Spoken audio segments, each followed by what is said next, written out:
So I want to talk about perspective. Now, I started with this song because this actually goes with what I'm gonna actually just talk about. Uh, Learning how to keep your perspective, learning how to not allow things to bother you. And in this day and age, a lot of people like to talk about mental health and whatnot, but it's all about perspective.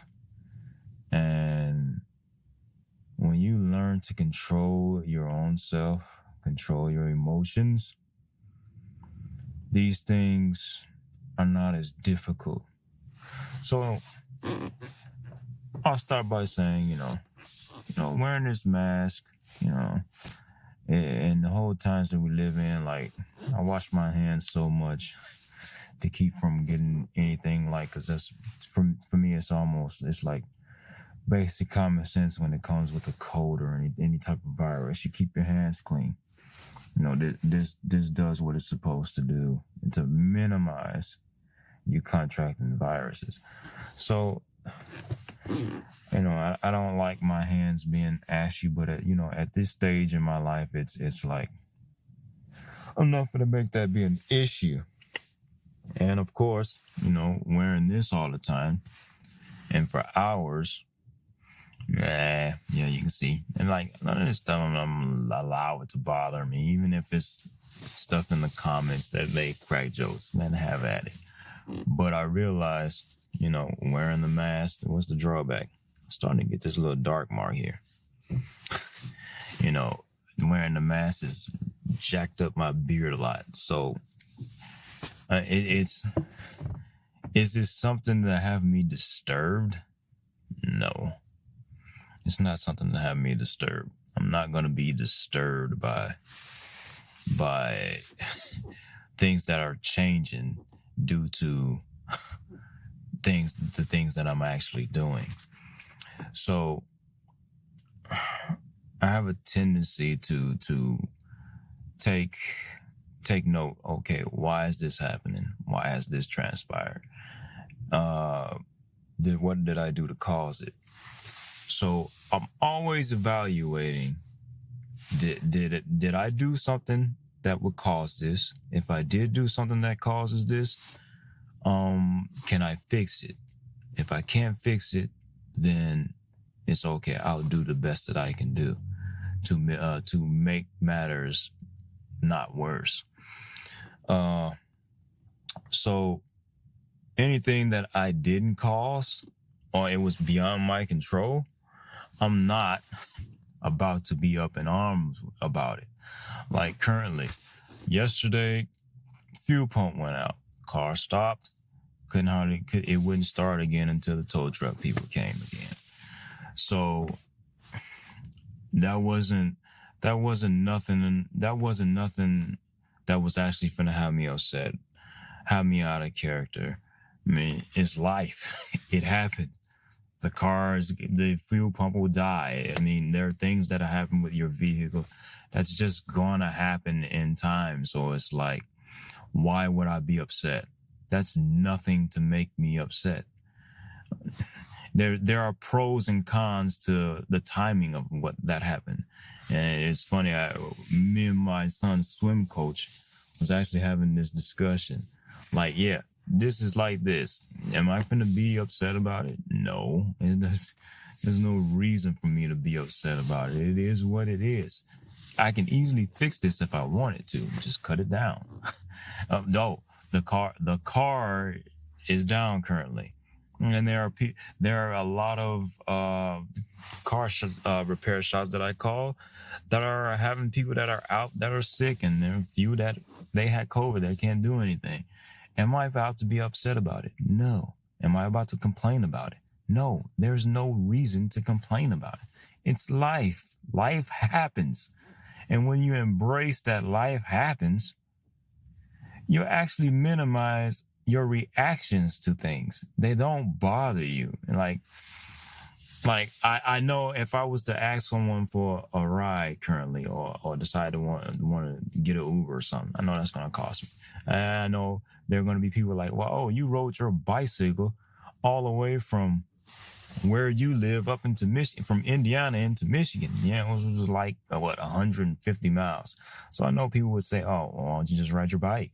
And which I did do that yesterday. I rode my bike and I rode it back home from work. I rode it today to have to take care of something that was had to be taken care of. That was necessary. Then I rode it again.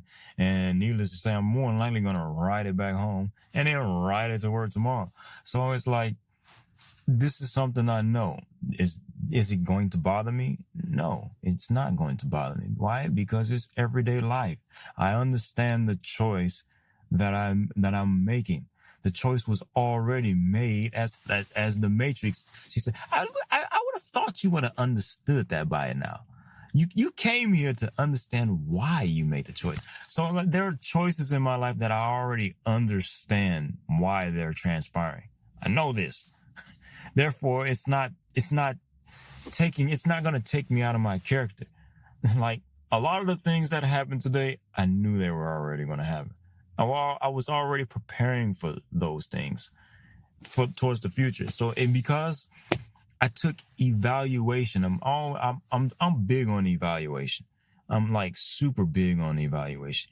You need to evaluate the things that are transpiring in your life. And if you're not evaluating them and understanding and having reason in what's going on, you're going to have issues. There's a scripture in the Bible that says count up the cost. So you have to count up the cost, which is taking inventory, surveying. All this stuff is required, and after you do that, you need to critical think. Which is all this is, it has evaluation in it. And this is why a lot of things fail in your life, because you don't understand business principles. You need to understand, you as a human being, your business, your entity, your image, everything about you is a business. When you go to do business with people, you are the representation of your business. So if someone hires you, they're hiring you as a business. Even if you're the employee. No, yeah, the employee. Even if you're the employee, you're still being hired as like a business, in which they're actually you're being subcontracted in a sense. So you have to take account of what's going to happen in life. If you don't take account of what's going to happen in life, it's going to suck. That includes your relationships. You have to take all this into an account. So, moral of the story, understand, evaluate. Don't let things ruffle your feathers. If you can't fix it, don't worry about it. If you didn't cause it, don't worry about it. Keep moving on. And if you did cause it, take ownership of what you did cause. Do the best that you can do in order to actually make things better. Because chances are you're probably not going to be able to fix all of what you've caused. There are so many parameters and depth of what you cause that's causing other issues that's possibly going on. And there's a good chance that you may not be able to trace all of that. So you can only do the best that you can do. And the main thing you can do is own it. So you'll minimize a lot of your stress, a lot of your anxiety. You understand those three simple things. I didn't cause it. It was beyond my control. I'm not going to worry about it. I'm simply not going to worry about it. And even if I did cause it, I'm not going to worry about it. There's no point in worrying about it. You just go ahead and fix what it is that you can fix, and don't stress yourself out. Your anxiety there's some root of what you're doing. You're worrying about it. And if you have an idle mind, you're going to definitely worry about it. So stop all that stuff. and just take an account, plan ahead. The more you plan, the more you minimize your risk and other issues that you can possibly have.